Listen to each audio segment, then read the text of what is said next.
On this edition for Sunday, June 20th, lawmakers continue the push to fulfill Biden's domestic agenda.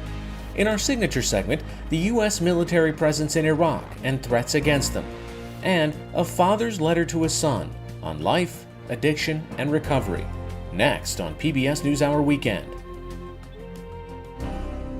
PBS NewsHour Weekend is made possible by Sue and Edgar Wachenheim III, the Anderson Family Fund, Bernard and Denise Schwartz, the Cheryl and Philip Milstein family, Barbara Hope Zuckerberg, the Leonard and Norma Clorfine Foundation, the Peter G. Peterson and Joan Gantz Cooney Fund, the estate of Worthington Mayo Smith.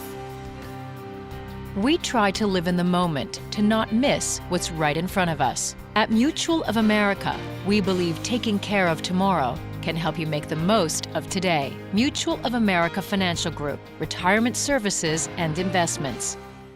For 25 years, Consumer Cellular has been offering no-contract wireless plans designed to help people do more of what they like.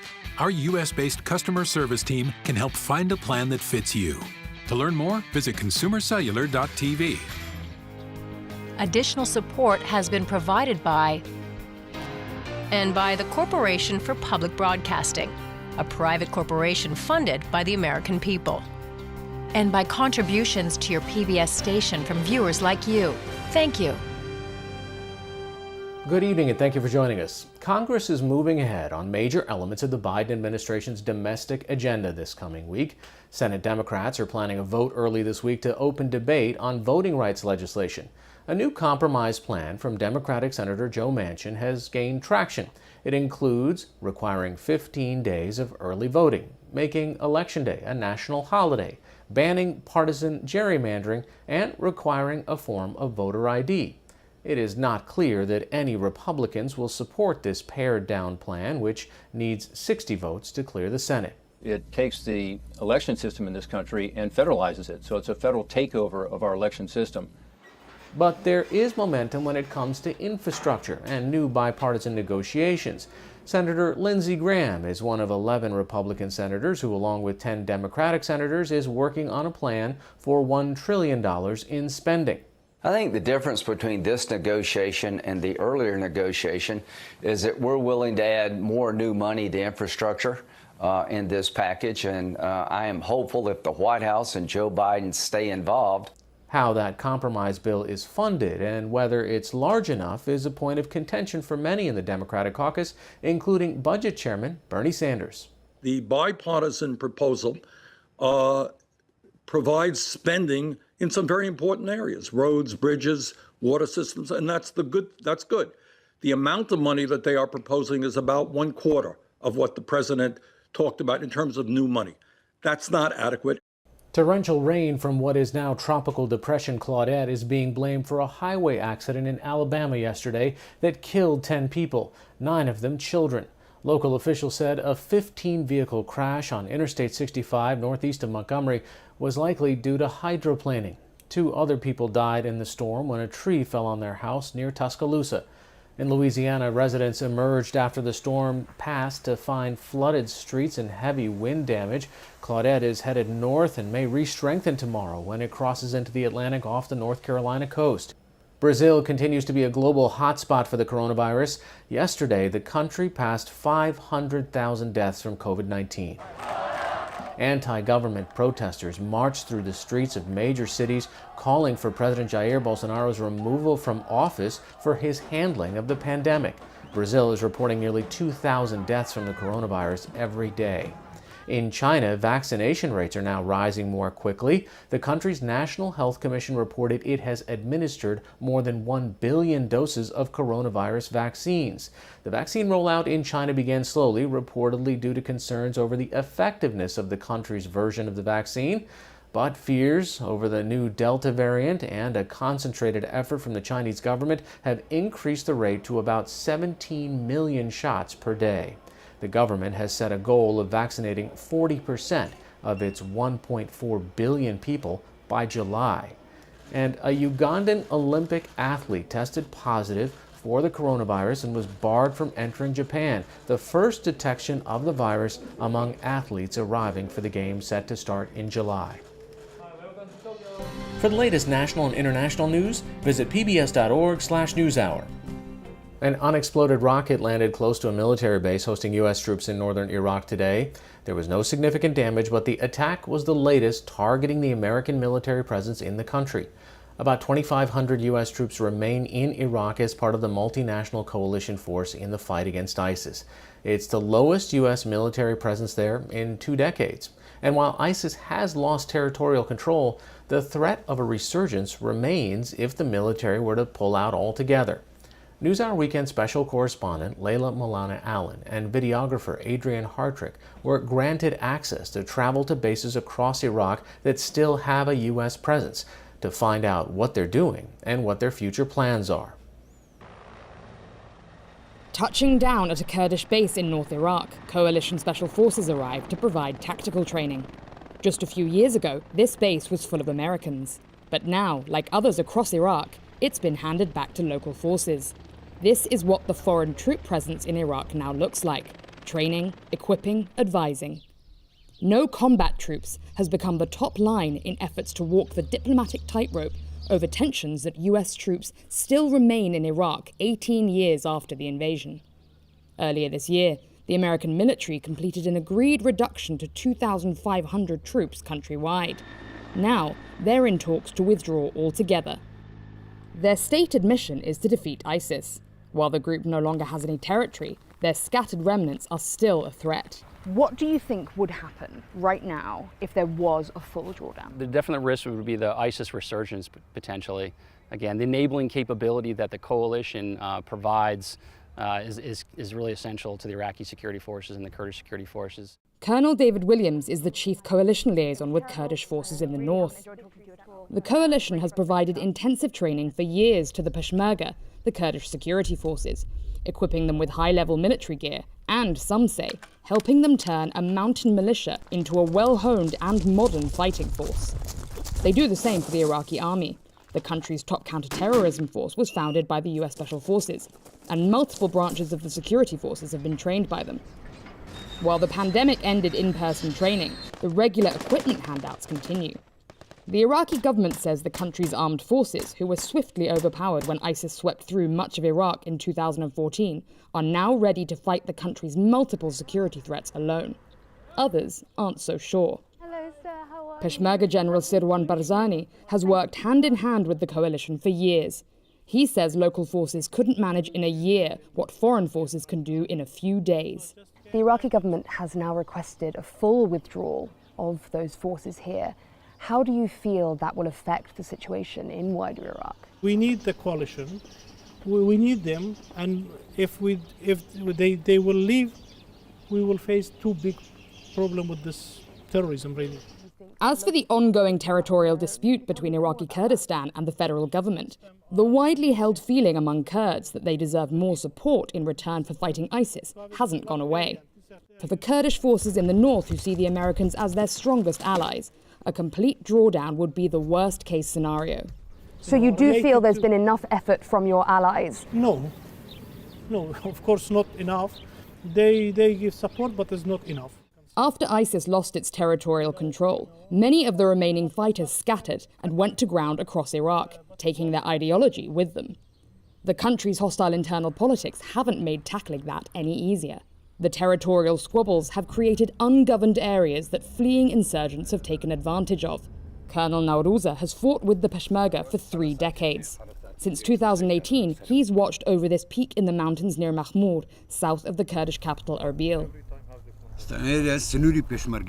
These bases mark the end of Peshmerga territory. Over there by the villages is the Iraqi army. In between, in the mountains, is ISIS, where they hide themselves. He and his men watch from here as Iraqi forces, supported by coalition air power and intelligence, do their best to root them out. A recent 2-week campaign, Operation Ready Lion, targeted this area, killing at least 30 insurgents and destroying over 100 hideouts. These raids and others like them are carefully planned and coordinated here at the Baghdad intelligence headquarters known as the Shark Tank. They run all the ISR, the drones, for surveillance. They run strikes and intelligence. A lot of the strike requests, a lot of times initiate with the partner. So the partner comes to us and says, we have this intel, can you strike it? Brigadier General Ryan Rideout heads up the coalition's military advisor group in Iraq. He says the partnership of foreign air power followed by local boots on the ground is now well practiced. Right, so if we bomb at night, they will come the next day and do a ground clearance. With the Makhmur operation, it was really about a sustained operation over time that just kind of broke the backs of those forces hiding in there. So they literally had just run out of food, run out of water. The combined forces here say that despite dozens of ongoing attacks, the fight against ISIS is nearing its end. But even as one threat reduces, an even more unpredictable one has emerged. This year has seen dozens of rocket attacks at bases across Iraq, causing significant damage and killing 10 US contractors and locals caught in the crossfire. The bases are covered with bomb shelters and blast walls everywhere you turn. The troops are well drilled in how to protect themselves inside their bases rather than out in the field. So far, no American troops have been killed in the attacks. The White House has warned that if even one were, that could mark a major escalation. Meanwhile, all they can do is stay alert. So this is where you'd come after, depending where you are, and wait for the all clear. We've ended up spending rather a lot of time in bunkers like these. In the week we spent with US forces here, there were no fewer than 6 threats confirmed serious enough to sound alarms at bases with a US presence across the country. And at least 3 of those resulted in actual strikes. It's not just rockets they have to contend with now, but drones rigged with explosives, which can be much harder to track and protect against. Private Dawson had been here just a month when the first drone attack hit his base in Erbil. It's kind of one of those like fight or flight thing, one of those moments that just kind of kicks into your head. And that was the fastest I've ever run in my entire life. I'm not even gonna lie to you. I mean, I was Forrest Gump, just gone. They believe they're being targeted by elements of the fragmented local Shia militias, known as the Hashid Shabi or Popular Mobilization Forces, who since America's assassination of Iran's top military commander Qasem Soleimani in Baghdad 18 months ago, have been pushing to get them off Iraqi soil. And it's not just bases being attacked. Military convoys bring vehicles, weapons and equipment over land to hand over to local forces. A lot of that divestment, as it's called, happens here at Ain al-Assad Air Base in Anbar. So how much have you given so far this year? So far this year, since January, we have given over $200 million of assets. Improvised explosive devices, gun attacks and even rocket fire have been used to target the equipment and damage it en route. But the people getting hurt in these attacks aren't Americans. It's Iraqi drivers with their own trucks, so Iraqi trucks. So although they're actually seen as US convoys and US equipment, it's Iraqi people who are being attacked when they're transporting that equipment to you? Correct. So this is one of the vehicles that we received that was hit by an IED en route. Shot across the motor and it damaged the backboard. And you can see most of the actual damage on the inside as it shred through everything. Iraq's Prime Minister Mustafa al-Khadimi requested a formal timeline for foreign troop withdrawal earlier this year after militia leaders issued an ultimatum. In the run-up to an election planned this October, some fear their presence will become even more of a political playing card. It's a complex legacy. The military shies away from politics, but there are few images more politically loaded in Iraq than an American soldier. Particularly here in Fallujah, scene of some of the deadliest battles in the mid-2000s, and an emblem of the cruelest repercussions of the conflict. Today, families drink coffee by the river while their children play in safety nearby. But the memory lingers. Muhannad al-Hadi, who was just 16 at the time, remembers watching his little brother killed when he says US forces opened fire on protesters. Our house was facing the school where the American forces were. Their response was to open fire, relentless and aimless open fire on the citizens and whoever lived near the school. The American forces shot him twice, a bullet to the hand and another one to the chest. 2 bullets. He watched as 12-year-old Abed bled to death slowly in front of his home. They weren't allowed to collect the bodies for hours. His mother died weeks later. he believes, of a broken heart. After that, Mohammad had to raise his remaining 5 siblings alone. But others fear a return to Iraq's darkest days as a lawless security vacuum if the US forces leave for good. Ra'ed Jomaili is the same age as Al-Hadi. In 2006, his father was kidnapped by Al-Qaeda at a fake checkpoint. He says he was rescued when US forces stormed their hideout 2 weeks later. That's why we want American forces to be present in all Iraqi provinces, so we can get rid of all this terrorism. His father was kidnapped again 3 years ago by a local militia. This time, there were no foreign forces to turn to in the area. He believes if there had been, his father, who hasn't been seen since, might still be with him. Those who want the foreign troops out say ISIS is long gone. Those who want them to stay say the threat is too real to be abandoned just yet.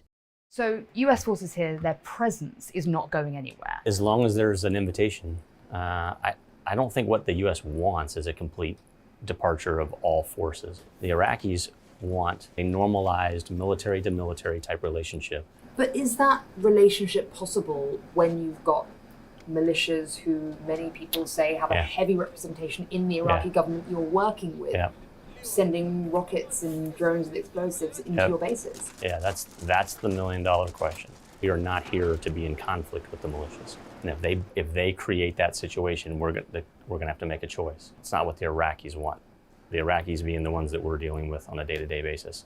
There's certainly, I think, a portion of Iraqis that do want that, and that's the problem. Amid the global power play, the fragile increase in security Iraqis currently enjoy is at stake. You already have a bad economy, a lot of actors playing in this environment. Very easily could the environment deteriorate back to a situation where ISIS could come back. Disenfranchised people who are angry is a recipe for a quick return of ISIS. Others, though, argue their very presence here is the touch paper that will ignite further conflict. As tensions continue to escalate, the time for a choice may soon come.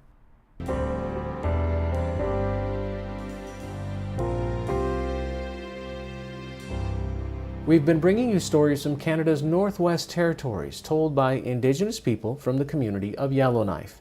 The Turning Point series, in partnership with the Global Reporting Center, features personal accounts of life, addiction, and recovery.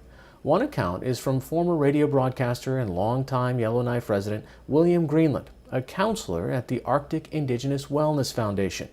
For this Father's Day, we bring you a letter he reads to his son on lessons learned and life ahead.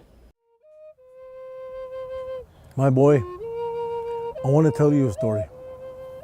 I want to share some of the things that I had to learn to get to where I am today. Well, you know, son, I seen you when you were born. I gave you your name, Will, and I never seen you again until you were about 5 years old. And I seen you for the first time, and you came up and you gave me a hug. We hugged each other for a while, and I told you I was your dad. And I never seen you again, son. I never seen you again for a long, long, long time.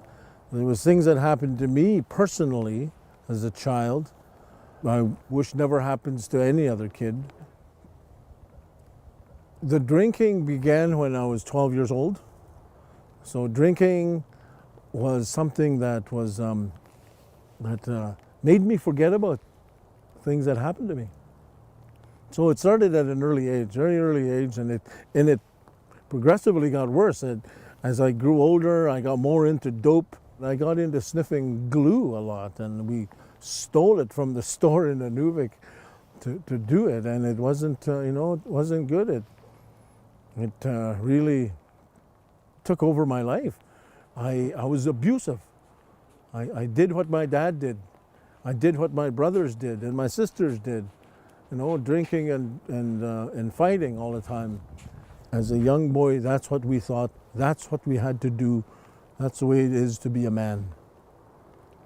So the turning point for me was to stop the cycle of abusing myself with alcohol so I could give my son a good future.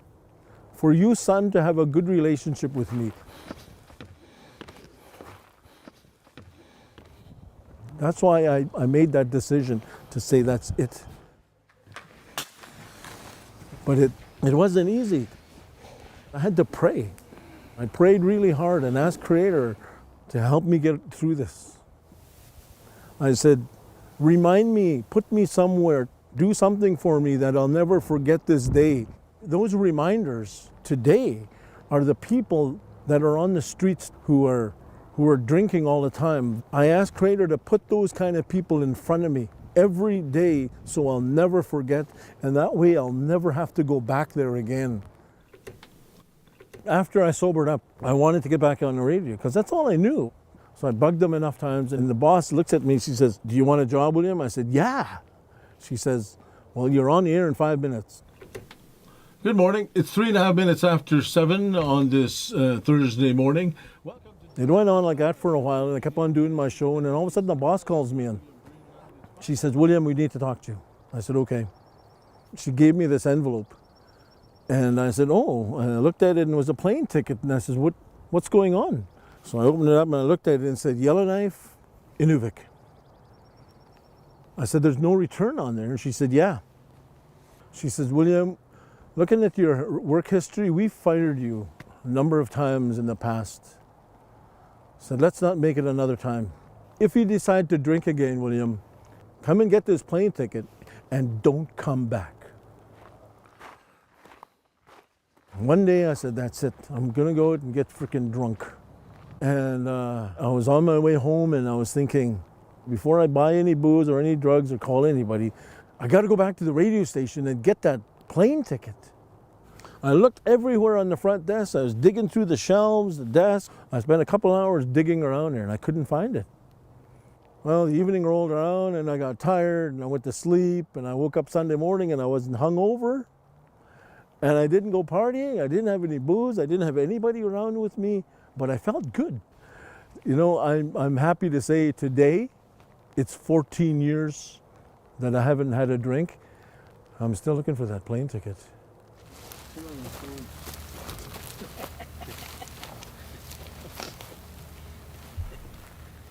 When we talked about my healing journey, you were a big part of it because I didn't want anything to happen.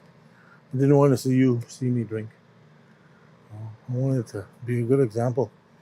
Is it good for you to see that? Yeah. Are you surprised? I was very surprised, yeah. Yeah? Yeah.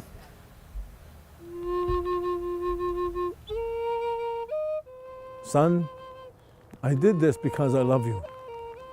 I did this because I love you so much. I tell this story because I want to give it to you. I want you to make a right decision in your life before you end up the way I ended up. And in 14 years of my sobriety today, son, I'm still trying to be the best father to you because I love you. This is PBS NewsHour Weekend, Sunday.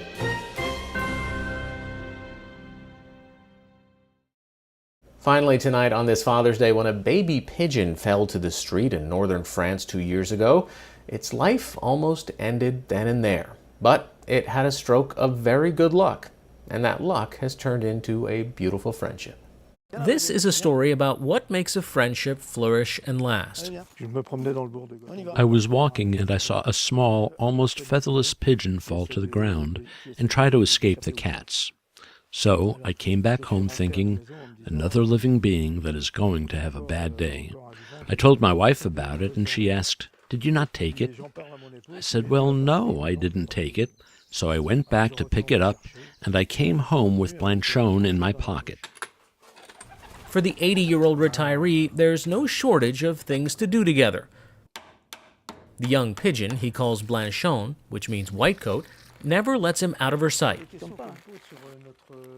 The question I am often asked about my relationship with Blanchon is, what is the feeling that can make you stay together?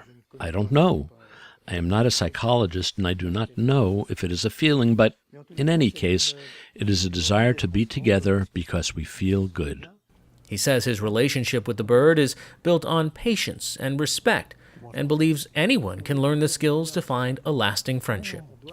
There are several billions of us on Earth, and animals have as much of a right to be here as we do.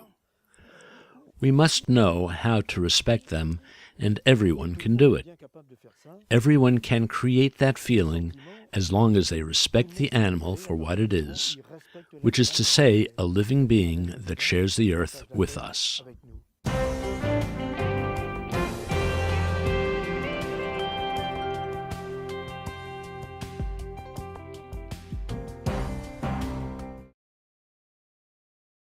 That's all for this edition of PBS NewsHour Weekend. For the latest news updates, visit pbs.org/newshour. I'm Hari Srinivasan. Thanks for watching. Happy Father's Day. Stay healthy and have a good night.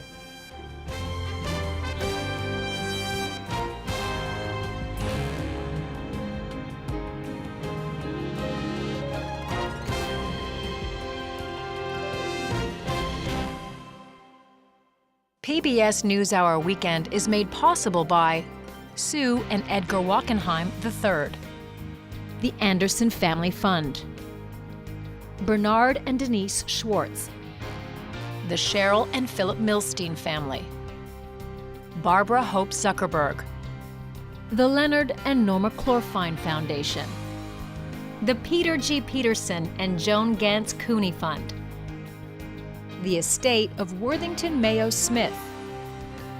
We try to live in the moment, to not miss what's right in front of us. At Mutual of America, we believe taking care of tomorrow can help you make the most of today. Mutual of America Financial Group, retirement services and investments. Additional support has been provided by Consumer Cellular and by the Corporation for Public Broadcasting, a private corporation funded by the American people. And by contributions to your PBS station from viewers like you. Thank you.